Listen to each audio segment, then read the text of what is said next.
Hello friends, আজকে আমি দেখাবো 2026 সালের ভোটার লিস্ট কিভাবে ডাউনলোড করবেন। প্রথমে ভোটার সার্ভিস পোর্টালে চলে আসুন।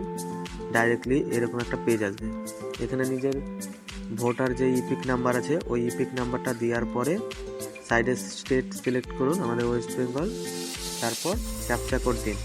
ক্যাপচা কোড দেওয়া হয়ে গেলে আপনি সার্চ বাটনে ক্লিক করুন।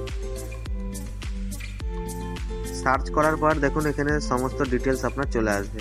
এখানে আপনাকে সমস্ত ডিটেলসের মধ্যে তিনটে জিনিস মনে রাখতে হবে: assembly, part number, plotting number. এই তিনটে মনে রাখুন।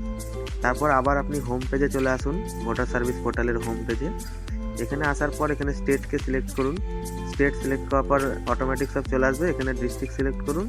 তারপরে অ্যাসেম্বলি যেটা বলেছিলাম, তো ওখানে কী ছিল, 72 ছিল, তো 72 বহরমপুর করলাম। এখানে দেখুন 72 বহরমপুর করার পর এরকম একটা নিচে পার্ট নাম্বারের অপশান চলে এসেছে।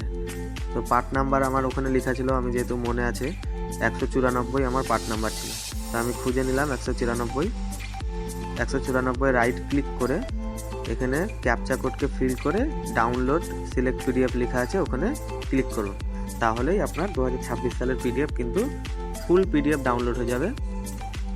সেখানে আপনি যেখানে লেখা ছিল আপনার সিরিয়াল নাম্বার, যেখানে লেখা ছিল ওই সিরিয়াল নাম্বারে যাবেন ওই লিস্টের মধ্যে, তাহলে কিন্তু আপনার নাম ওখানে দেখাবে। আজকের জন্য এইটুকুই ছিল। কোথাও বুঝতে অসুবিধা হলে অবশ্যই কমেন্টে জানাবেন, আমি রিপ্লাই দেবো। অ্যান্ড নেক্সট ভিডিও এর থেকেও ভালোভাবে নিয়ে আসবো।